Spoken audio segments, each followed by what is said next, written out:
Hey guys, study बडी channel में आपका स्वागत है एक और न्यू वीडियो के साथ। तो जैसा कि आपको पता है आज MEG 5 का एग्ज़ाम था, तो ये क्वेश्चन पेपर मेरे पास है।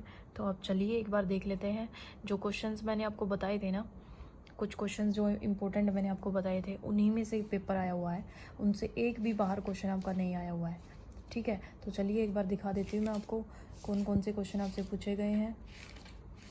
तो चलिए पहला क्वेश्चन है, theory helps the reader understand literature better.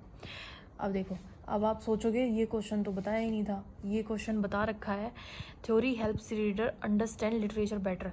तो जो ये थ्योरी थी ना, इसमें पूछा है भाई कौन सी ऐसी थ्योरी है जिससे हम लिटरेचर को बेटर वे से समझ सकते हैं। तो ये मार्क्सिस्ट की थ्योरी थी, जिसको हम मतलब आप यहाँ पे मार्क्सिस्ट की थ्योरी दे सकते थे लिटरेचर की, क्योंकि लिटरेचर के ऊपर जो सबसे ज़्यादा काम मार्क्सिस्ट ने किया था। तो यहाँ पे जो आपका क्वेश्चन बनता है वो मार्क्सिस्ट वाला बनता है। फिर आता है Aristotle view of mimesis disregards the Platonian view. अब यहाँ पे कहता है कि जो एरिस्टोटल की थ्योरी दी थी उसने प्लाटो के अगेंस्ट जाके, तो वो थ्योरी यहाँ पे आपने लिखनी थी। ठीक है, एरिस्टोटल व्यू ऑफ मिमेसिस। अब आ जाओ नेक्स्ट क्वेश्चन। तो दो क्वेश्चंस यहाँ से बन गए जो मैंने आपको बताए हुए थे, मार्क्सिस्ट थ्योरी वाला और दूसरा ये एरिस्टोटल वाला। तो यहाँ से दो क्वेश्चंस हमारे वहीं से आए हुए हैं जो क्वेश्चन मैंने आपको बताए थे।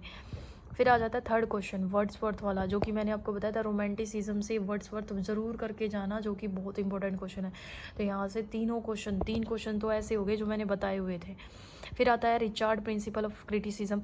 ये जो है ये हमारा ब्लॉक 4 से आया हुआ है, जहाँ पे वो आइए रिचार्ड वाला क्वेश्चन था।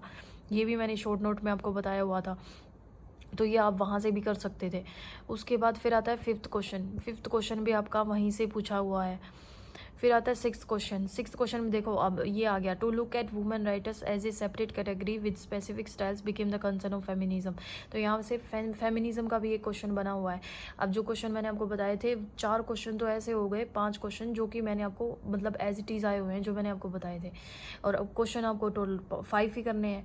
तो यहाँ पे आपका 5 में पूरा 100 मार्क्स का कंप्लीट हो जाता है। तो यहाँ पे 4 क्वेश्चन तो कवर हो गए आपके 20 मार्क्स में। Right short notes on any of two of the following. अब यहाँ पे देखो शॉर्ट नोट बता रखी है, शॉर्ट नोट में आ गया डीकंस्ट्रक्शन। अब देखो डीकंस्ट्रक्शन जो वाला क्वेश्चन है ना, ये क्वेश्चन तो मैंने ना मतलब वहाँ पे लिखा भी हुआ है कि इम्पोर्टेंट क्वेश्चन है। तो ये क्वेश्चन, एक क्वेश्चन यहाँ से आया हुआ है वर्क एंड टेक्स्ट वाला, दूसरा रासायन ध्वनि, ये भी मैंने लिखा हुआ है। डेथ ऑफ दी ऑथर, ठीक है, ये डेथ ऑफ दी ऑथर है ना, जो ये डीकंस्ट्रक्शन से ही रिलेटेड है। वहाँ पे और करके क्वेश्चन है, ये क्वेश्चन दूसरी फॉर्म में पूछा गया है, डेथ ऑफ दी ऑथर, तो वो क्वेश्चन डीकंस्ट्रक्शन से ही रिलेटेड है। सेकंड सेक्स साइमन डी बेवियर का है, जो कि आपको पता है, ये भी बता रखा था मैंने, पूरी थ्योरी दी थी, ये फेमिनिज्म में पूरी थ्योरी थी इसकी, साइमन डी बेवियर की, जिसने सेकंड सेक्स वाली बुक दी थी। फ्रेड एंड दी अनकॉन्शियस, ये भी मैंने साइको एनालिसिस थ्योरी आपको लिखवाई थी, इंपॉर्टेंट है। आप दो थ्योरी बताई थी मैंने पोस्ट कॉलोनियलिज्म में, एक तो सिगमंड फ्रेड की और एक लाकन की। तो यहाँ पे जो है वो फ्रेड की पूछी गई, आप देख लो, यहाँ पे आप कर सकते थे इजीली। इतना इजी पेपर आया हुआ था, मतलब जितने क्वेश्चन बता रखे थे ना सारे A to Z वही थे, कोई भी क्वेश्चन बाहर से नहीं था। तो कोई बात नहीं गाइस, ठीक है, जैसा भी हुआ है अगले पेपर पे ध्यान देंगे अब। तो चलो मिलते हैं अगले वीडियो में। Thank you, bye bye.